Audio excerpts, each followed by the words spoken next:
மருத்துவர் ஐயா அவர்களுக்கும் மறைந்தும் நம்மை வாணித்து வழிநடத்திக் கொண்டிருக்கக்கூடிய அண்ணன் காடுவெட்டியார் அவர்களுக்கும் நம்முடைய கட்சியினுடைய செயல் தலைவராக பொறுப்பேற்கக்கூடிய மதிப்பிற்கும் மரியாதைக்குரிய அக்கா ஸ்ரீகாந்தி அவர்களுக்கும் நம்முடைய கட்சியினுடைய கௌரவ தலைவர் ஐயா ஜி.கே. மணி அவர்களுக்கும் மாநில செயலாளர் அன்பு தம்பி முரளி சங்கர் அவர்களுக்கும் மற்றும் இந்த கட்சியினுடைய பொருளாளராக இருக்கக்கூடிய மன்சூர் சையத் அவர்களுக்கும் என்னுடைய முதற்கண் வணக்கத்தை தெரிவித்துக் கொண்டு வருகிற 12/12/2025 நாள் நம்முடைய மாவட்ட தலைநகரங்களில் இருக்கக்கூடிய மாவட்ட ஆட்சியர் அலுவலகத்தில் நம்முடைய உரிமைக்காக மருத்துவர் ஐயா அவர்கள் ஒரு போராட்டத்தை அறிவிச்சிருக்காங்க. என்ன உண்மையிலே நடந்துச்சுன்னு கேட்டீங்கன்னா, இந்த சமூகம் இன்னைக்கு தமிழ்நாட்டில் மிகப்பெரிய எண்ணிக்கையில் இருக்கக்கூடிய இந்த சமூகம் அனைத்து சமூகத்தோடும் ஒற்றுமையோடு வாழ்ந்து கொண்டிருக்கக்கூடிய ஒரு சமூகத்தை அரசியல் காரணங்களுக்காக, சுய லாபங்களுக்காக ஏற்கனவே ஆண்ட கட்சிகளும் இப்போது ஆண்டு கொண்டிருக்கக்கூடிய கட்சியும் பகடைக்காயாய் பயன்படுத்தி இங்கே சகோதரத்துவத்தோடு வாழ வேண்டிய சாதிகளை எல்லாம் ஆடுகளாகவும் ஓநாய்களாகவும் மாற்றி சண்டையிட வைத்து அதன் மூலம் அவர்களுக்கான பலனை அறுவடை செய்வது தொடர்கதையாகி கொண்டிருக்கிறது. மருத்துவர் ஐயாவும் அல்லது பாட்டாளி மக்கள் கட்சியும் இல்லை சாதி வெறி கட்சியா அல்லது சாதி வெறி கொண்டவர்களா என்று சொன்னால் இல்லவே இல்லை. சமூக நீதிக்கான தலைவர், சமத்துவத்துக்கான தலைவர் என்று சொன்னால் அண்ணல் அம்பேத்கரை வழி, அவருடைய வழியையும் கார்ல் மார்க்சின் வழியையும் தந்தை பெரியாரின் வழியையும் பின்பற்றி மருத்துவர் ஐயா அவர்கள் இன்றைக்கு அரசியல் செஞ்சிட்டு இருக்காங்க. அப்படி அரசியல் செஞ்சிட்டு இருக்கும்பொழுது அந்த ஐயா ஒரு சாதி வெறி கொண்டவர், பாட்டாளி மக்கள் கட்சி ஒரு சாதி வெறி கொண்ட கட்சி என்று திராவிட கட்சிகளால் திட்டமிட்டு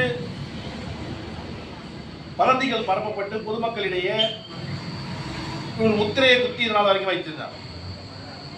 என்னைக்கு இந்த சமூக ஊடகங்களின் பங்களிப்பு அதிகமாக ஆச்சோ, என்னைக்கு எல்லார் கையிலும் செல்போன் வந்துச்சோ, கொஞ்சம் கொஞ்சமா நம் மீது படிந்திருந்த அந்த அழுக்கானது நீங்க ஆரம்பிச்சிருச்சு. பொது ஓட்டத்தில் அந்த வாழ்க்கையில எல்லா சமூகத்தோடையும் ஒன்றி சந்தோஷமா ஒற்றுமையா வாழக்கூடியவர்கள் தான் இந்த வன்னியர்கள் என்கிற அடிப்படையை இன்னைக்கு மருத்துவர் ஐயா அவர்கள் வலுவா இந்த உலகத்தின் மத்தியில் பதிய வச்சிருக்காங்க. நம்மை பார்த்து மற்ற சமூகத்தில் சொல்லக்கூடிய ஒரு வார்த்தை என்ன சொல்லுவாங்கன்னா, மரம் வெட்டிகள், மரம் வெட்டணும் அப்படின்னு சொல்லி மரம் வெட்டிகள் நம்ம கேள்வி பேசுவார். உங்களுக்கு தெரியும், அந்த இடஒதுக்கீட்டு போராட்டத்திலே 21 பேர் உயிர் நீத்திருக்கிறார். அத்தனை பேரும் வன்னியர் சமுதாயத்தை சேர்ந்தவர்கள். அப்படி 21 உயிர்களை நாம் தியாகம் செய்தாலுமே கூட அதன் மூலம் இன்னைக்கு பலன் பெறக்கூடிய சாதிகளின் எண்ணிக்கை, அதாவது மோஸ்ட் பேக்வர்ட் கேஸ்ட் சொல்லக்கூடிய மிகவும் பிற்படுத்தப்பட்ட வகுப்பில் வகைப்படுத்தப்பட்டுள்ள சாதிகளின் எண்ணிக்கை 108 சாதிகளுக்கு அப்போ முதலமைச்சராக இருந்த கலைஞர் அவர்கள் அந்த 20% இடஒதுக்கீட்டை கொடுத்துட்டு போயிட்டார். அந்த 20% இடஒதுக்கீட்டில் கிட்டத்தட்ட 2 கோடிக்கு மேல இருக்கக்கூடிய வன்னியர்களும் அதான் அனுபவிச்சாங்கணும். நூற்றுக்கணக்கில், ஆயிரக்கணக்கில், லட்சக்கணக்கில் இருக்கக்கூடிய சாதிகளாக இருக்கக்கூடிய ஏனைய 107 சாதிகளும் அதை பயன்படுத்திக் கொள்ள வேண்டும் அப்படிங்கிற மாதிரியான அந்த 20% இடஒதுக்கீட்டை கொண்டு போயிட்டாங்க. ஆனா இந்த இடஒதுக்கீட்டுக்காக போராடி உயிர் நீத்தவர்கள் 21 பேர் யாருன்னு கேட்டீங்கன்னா வன்னியர் சமுதாயத்தை சேர்ந்தவர்கள். எப்பொழுதுமே இந்த போர்க்குணம் கொண்ட வன்னியர்கள் தங்களுடைய வாழ்வியலை தியாகம் செய்து, தங்களுடைய வாழ்க்கையை தியாகம் செய்து போர்க்களத்தில் நின்று, மக்களுக்கான போராட்டத்தில் நின்று தன் உயிரை நீத்து மற்றவர்களுக்கு உதவி செய்யக்கூடிய எண்ணம் உடையவர்கள். அப்படியான 21 உயிர்களை தியாகம் செய்து பெறப்பட்ட அந்த இடஒதுக்கீட்டின் மூலமா நம்முடைய சமுதாயம் வளர்ந்திருக்கா, நம்ம மேல வந்திருக்கோமான்னு கேட்டா உண்மையிலே இல்லைன்னு தான் சொல்லணும். ஏன்னா போராடினது நம்ம, பலன் பெறுவது வன்னியர் சமுதாயத்தையும் சேர்த்து 107 சமுதாயம். அதுக்காக நம்ம அவங்களுக்கு கொடுக்க வேணாம், செய்ய வேணாம்னு சொல்லல. மருத்துவர் ஐயா என்ன சொல்றாங்கன்னா, 20% இடஒதுக்கீட்டில் மக்கள் தொகை கணக்கெடுப்பு நடத்துங்க, சாதிவாரி கணக்கெடுப்பு நடத்துங்க, எங்களுடைய எண்ணிக்கையை எண்ணுங்க, எங்கள் மக்களுடைய எண்ணிக்கையை கணக்கிடுங்க, கணக்கிட்டு வேலை வாய்ப்புல, கல்வியில அவர்களுக்கான உரிமையை, முன்னுரிமையை வழங்கணும்னு சொல்லிட்டு சொல்ல போறாரு ஐயா சொல்லியிருக்காங்க. இந்த 10.5 உள்ஒதுக்கீடு நம்ம கேட்கறதுக்கான காரணம் என்னன்னா, இது எப்படி நம்ம பயன்படுத்த முடியும், 20% வச்சு எப்படி உள்ள போக முடியும் அப்படிங்கிற ஒரு எண்ணத்துல தான் இந்த போராட்டத்தை ஐயா அவர்கள் அறிவிச்சிருக்காங்க. இந்த மரம் வெட்டிகள் நம்ம பத்தி சொல்றாங்க இல்லையா, ஆமா, தைரியமா நெஞ்ச தட்டி சொல்லுங்க, நாங்க மரம் வெட்டிகள் தான். ஏன்னா அந்த இடஒதுக்கீட்டு போராட்டம் நடைபெறும் பொழுது அண்ணனுக்குலாம் தெரியும், காவல்துறையினுடைய அத்துமீறல் என்பது ஒவ்வொரு கிராமத்திலேயும் மிக மிக மோசமா இருந்துச்சு. அப்படி மோசமா இருந்த நேரத்தில் காவல்துறையை சார்ந்த அதிகாரிகள், காவல்துறையை சார்ந்தவர்கள் வீடு வீடாக சென்று வன்னியர்கள் கிராமங்கள் தோறும் சென்று வன்னியர்களை அடித்து துன்புறுத்தி உதைத்து அவர் வீட்டில் இருக்கிற பெண்கள் குழந்தைகள் அத்தனை பேரையும் சர்வநாசம் செய்து வீட்டில் இருந்த பொருட்களை உடைத்து நொறுக்கும் பொழுது மானமும் ரோசமும் உள்ள ஒரு ஆம்பளை என்ன செய்வான்னா முதல்ல தான் வீட்டை காப்பாற்றணும்னு நினைப்பான். அந்த அடிப்படையில தான் நம்முடைய வன்னியர் சமுதாயத்தை சார்ந்த நம் மக்களுக்காக போராட்ட காலத்தில் நின்றவர்கள் செய்த வேலை என்ன என்று சொன்னால் மரங்களை அறுத்து சாலைகளில் தடுப்புகளை ஏற்படுத்துகிறார்கள். ஏன் அறுத்து போட்டான்? வேற வேலை அறுத்து போட்டான்.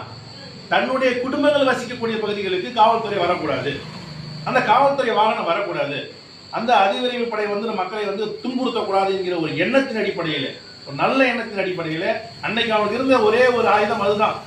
மரத்தை வெட்டி சாலையில் கிடத்தி தடுப்பை ஏற்படுத்தி எந்த ஒரு வாகனமும் எந்த ஒரு காவல்துறையின் வாகனமும் எந்த ஒரு வன்னியர் கிராமத்துக்குள்ள போக முடியாமல் செஞ்சது சரியா தப்பான்றத இப்போ உள்ளவங்க சொல்லிட்டோம். இந்த மரம் வெட்டியதுக்காக நம்ம சந்தோஷப்படுவோம். நம்ம குடும்பத்தை காப்பாற்றுறதுக்காக, நம்ம குடும்பத்தை சார்ந்த பெண்களை காப்பாற்றுவதற்காக, குழந்தைகளை காப்பாற்றுவதற்காக அன்னைக்கு உள்ளவங்க மரத்தை வெட்டினாங்க தான், அது இல்லைன்னு சொல்லு. அப்படி மரத்தை வெட்டி போட்டு பல இன்னொருகளை நீர்த்து இந்த இடஒதுக்கீட்டை பெற்றாலுமே கூட அதனுடைய பலனை நம்ம முழுமையாக அனுபவிக்கிறோம். அதன் காரணமாக வருகிற 12ஆம் தேதி நம்ம வச்சிருக்க அந்த 10.5 இட உள்ஒதுக்கீடு நம்ம எதுன்னு கேட்டீங்கன்னா, எதிர்காலத்தில் நம்முடைய பிள்ளைகள், எதிர்காலத்தில் நம்முடைய சந்ததிகள் இவங்கெல்லாம் ஒரு இடத்துல போய் உட்காரணும், ஒரு அரசு வேலையில் அமரணும், அரசு பணிகளில் போய் வேலை பார்க்கணும், கௌரவமாக வாழணும்னா இது நமக்கு மிக மிக முக்கியமான விஷயம். எப்பொழுதுமே வன்னியர்களுக்கான போராட்டத்திலே களத்தில் இருக்கக்கூடியது பாட்டாளி மக்கள் கட்சியும் வன்னியர் சங்கம் மட்டும்தான். ஆனால் அவருடைய பலனை அனுபவிப்பது அனைத்து கட்சியில் இருக்கக்கூடிய வன்னியர்கள். கொஞ்சமாவது மான சூடு சொரணம் இருக்கக்கூடிய மாற்றுக் கட்சி வன்னியர்கள் என்ன சிந்திக்கணும்னா, இந்த போராட்டம் கட்சி ரீதியான போராட்டமோ ஐயா அவர்கள் தன்னை வளர்த்துக் கொள்வதற்காக நடத்தக்கூடிய போராட்டமோ கிடையாது. முழுக்க முழுக்க இந்த இனத்துக்கான போராட்டம், இனத்தின் எதிர்கால நலனுக்கான போராட்டம் என்பதால எல்லா கட்சியில் இருக்கக்கூடிய வன்னியர்களும் உணர்வோட சூடு சொறையோட கலந்துக்கணும், அதான் எதிர்பார்க்கணும். ஆனால் அப்படி யாரும் வரமாட்டான். எங்க இந்த போய் கலந்துட்டா நம்மளை பாமக சொல்றானோ, எங்க வன்னியர் சொல்றானோ அப்படின்ற அடிப்படையில் வீட்டில் தான் இருப்பான். ஆனால் நாளைக்கே 10.5% இடஒதுக்கீடு வந்துச்சுன்னா உச்சநீதிமன்றமோ உயர்நீதிமன்றமோ இது பாட்டாளி மக்கள் கட்சியில் இருக்கக்கூடிய வன்னியருக்கு மட்டுமானது என்று அறிவிக்க போறது இல்லை. பொதுவாக வன்னியர் சமுதாயத்தை சேர்ந்தவருக்கான உள் ஒதுக்கீடு தான் அறிவிக்க போறாங்க. இப்படி அறிவிச்சா அனைத்து கட்சியில வன்னியர் தான் அறிவிக்க போறான். அந்த அறிவு கூட இல்லாம நம்மளை தீண்டத்தகாத மாதிரி மாட்டு கட்சி பார்ப்பது வருத்தத்துக்குரிய விஷயமா இருக்கு. அவர்கள் அதை மாற்றிக்கொள்ள வேண்டும். அவர்களும் இந்த போராட்டத்தில் கலந்துக்கிறதுக்கு அழைப்புவிடுங்க. நீங்க கொண்டு கொடுக்கக்கூடிய அந்த துண்டு பிரசுரங்கள் அனைத்து கட்சி வன்னியர்கள் விட்டு கொடுங்க. அதில் யார் யாருக்கெல்லாம் சூடு இருக்கோ, சொரணம் இருக்கோ, எதிர்கால நலனை பற்றிய எண்ணம் இருக்கோ அவங்கெல்லாம் தன்னெழுச்சியோடு கலந்துப்பாங்கன்னு நம்புவோம். அதன் அடிப்படையில் வருகிற 12ஆம் தேதி நடக்க போகிற மயிலாடுதுறை மாவட்டத்தில் நடக்கக்கூடிய அந்த ஆர்ப்பாட்டத்தில், அறப்போராட்டத்தில் பெருவாரியாக நீங்கள் எல்லாம் கலந்துடும். இதில் யாரும் பின்வாங்கலாம் கூடாது. எப்படி நமக்கு 2021 எடப்பாடி பழனிசாமி அவர்கள் 10.5% உள்ஒதுக்கீட்டை நமக்கு அறிவிச்சாரு. ஆனால் அடுத்ததான் ஆட்சிக்கு நீங்கள் 5 வருஷத்தை முடிக்க போகிற திமுக அரசாங்கம் வன்மத்தோடு நமக்கு கொடுத்த அந்த ஒதுக்கீட்டை உச்சநீதிமன்றத்துக்கு சென்று தரவிடாம தடுத்துட்டு அது சம்பந்தமா எதுவுமே மெனக்கடாம இன்னைய வரைக்கும் நம்ம வஞ்சிச்சுட்டு இருக்கு. அன்னைக்கு அவர் கொடுத்தாரு, அதனாலதான் அவர் தோற்று போனாங்கிற மாதிரி ஒரு பிரச்சனை ஓடிட்டு மற்ற சாதிகாரங்களாம் பொங்கி நம்ம அடுத்தவனுடைய பொருளையோ அடுத்தவனுடைய உணவையோ பிடிக்க சாப்பிடல. எங்களுக்கு கொடுத்திருக்க உணவை பங்கிட்டு கூட எங்களுக்கு இருக்கிற எண்ணிக்கையின் அடிப்படையில் பங்கிட்டு கொடுன்னு உரிமையை கேட்கணும். நீ அந்த சாதி கொடுத்த பிடிக்க கொடு, இந்த சாதி கொடுத்ததை பிடிக்க கொடு நம்ம கேட்கல. நாங்க எண்ணிக்கையின் அடிப்படையில் அதிகமா இருக்கும். எங்களுக்கு 20% கொடுத்துருக்குற அதுல 10.5% எங்களுக்கு ஒதுக்கி கொடு நம்ம கேட்கறது நம்மளோட உரிமை. அதை நம்ம கேட்கிறோம். அதை மாற்று சமுதாயத்தில் உள்ள தவறாக புரிந்து கொண்டு அன்னைக்கு நடத்தின தேவையில்லாத அந்த கலைபுரங்களால உச்சநீதிமன்றத்துக்கு வழக்கு சென்று இந்த 10.5 இடஒதுக்கீட்ட உள்ளீடு அதை ரத்து செஞ்சுட்டாங்க உச்சநீதிமன்றத்தில். கடந்த 5 ஆண்டு காலமாக கிட்டத்தட்ட திமுக ஆட்சியில் இருக்கு. 1% கூட அந்த வன்னியர்கள் நலனுக்காக அது எந்த விதமான போராட்டத்தையோ முன்னெடுத்தோ அல்லது சட்ட ரீதியான போராட்டத்தை முன்னெடுத்தோ நமக்கான உரிமையை பெற்று தரவே இல்லை. அதனால இது நமக்கு நாம தான் போராடணும். நம்ம அந்த எதிர்கால சந்ததிகளுக்கு நாம தான் போராடணும். அப்போ மட்டும்தான் நம்ம வெற்றி பெற முடியும். மனசில் வச்சுக்க. எல்லாரும் பெண்கள் நீங்கள்லாம் உரிமையோட உணர்வோட முயற்சி பண்ணுங்க. பட்டீஸ்வரத்தில் பார்த்தீங்கன்னா ஒரு 2 நாட்களுக்கு முன்னாடி ஒரு 12ஆம் வகுப்பு படிக்கக்கூடிய மாணவனை 11ஆம் வகுப்பு படிக்கக்கூடிய 15 மாணவர்கள் சேர்ந்து அடித்து கொலை செய்திருக்கிறார். ஒரு வகுப்பறையிலே அவன் 12ஆம் வகுப்பு படிச்சுட்டு இருக்கான். 11ஆம் மாணவன் வந்து ஒரு கழிவறைக்கு செல்லும்போது ஒரு சின்ன சண்டை வருது. அந்த சண்டை வந்து ஸ்கூல்லேயே பூதாகரமாக மாறுது. அவன் எப்போ பள்ளி முடிந்து வருவான் காத்து கொண்டிருக்கிறார்கள். அந்த பையனை அடித்து 15 பேர் சேர்ந்து அடித்து சாகடிச்சுட்டாங்க. அவன் கொண்டு ஹாஸ்பிட்டலில் சேர்த்துச்சு. மூளை சாவடைந்த பையன் இறந்துட்டான். சனிக்கிழமை இறந்து போன பையன் வன்னியர் சமுதாயத்தை சார்ந்தவன். அவனை தாக்கியவர்கள் மாற்று சமுதாயத்தை சார்ந்தவர்கள் பேச வேணாம்.